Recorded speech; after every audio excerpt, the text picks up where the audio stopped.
the first session for the morning.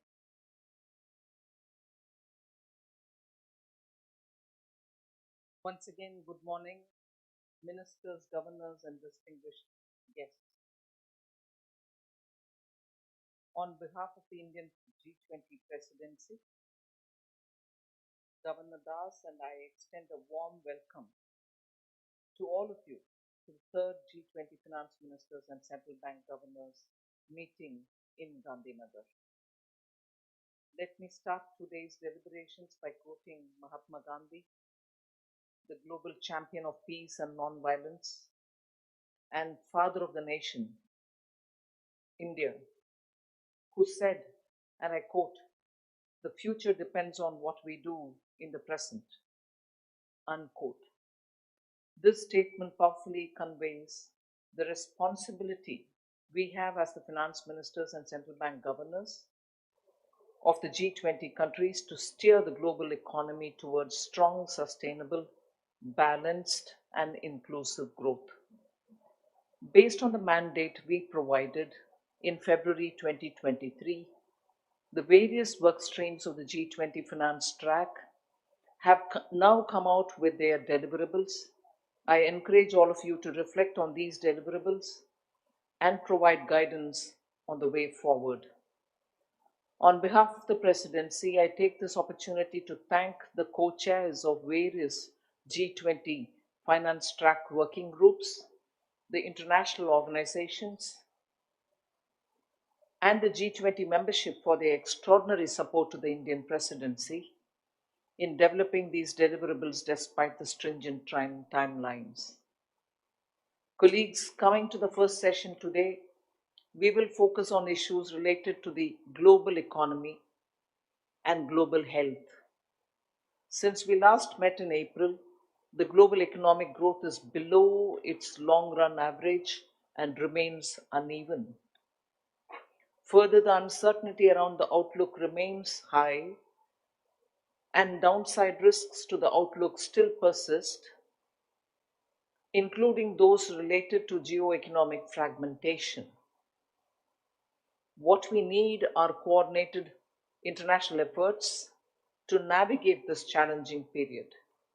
In this context, the G20 Framework Working Group explored the issue of tackling macroeconomic challenges related to food and energy insecurity and those related to climate change and transition pathways. The policy lessons that have emerged from these issues clearly underpin the need for enhanced international economic cooperation. I also seek your support in encouraging the FWG to continue deepening the conversation on these issues. Moving on to the global health agenda in 2023, with the goal of amplifying the voices of low-income countries, the multi-year work plan of the Joint Finance and Health Task Force was adopted, supported by the guidance from regional organizations.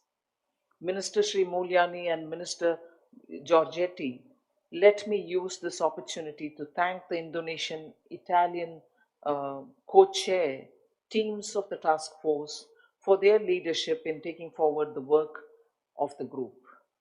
Thank you again, Minister Sri Mulyani and Minister Giorgetti. 3 significant deliverables have been prepared, including the framework on economic risks and vulnerabilities, the report on best practices on financial health institutional arrangements, and the report on mapping pandemic response financing options and gaps. I look forward to hearing your views and forward guidance on all these key deliverables. The presidency has identified some issues for deliberation today on which we welcome your guidance. Let me now move on to some housekeeping rules. First, the presidency will invite the lead international organizations and the lead country speakers. The lead speakers will have already been informed. The lead speakers have already been informed. The chair will invite each of you to take the floor. Please do so when the light on the microphone in front of you changes to red. Once the list of lead speakers is covered, the floor will be open for other member countries, invitee countries, and international organizations. Please press the button in front of you on the microphones, and you will be added to the queuing system. While waiting, the microphone will be green, and once the presidency calls out your name, it will turn red. The button needs to be pressed only once. These directions have also been placed on your tables for your convenience. For the open flow interventions, G20 members will have 4 minutes to speak, to be shared between Ministry of Finance and central banks as preferred. Invitees and international organizations will have 2 minutes each. With this, let me call upon our lead speakers, starting with the IMF. Kristalina, the floor is yours. Thank you very much, Minister Subramanian. I am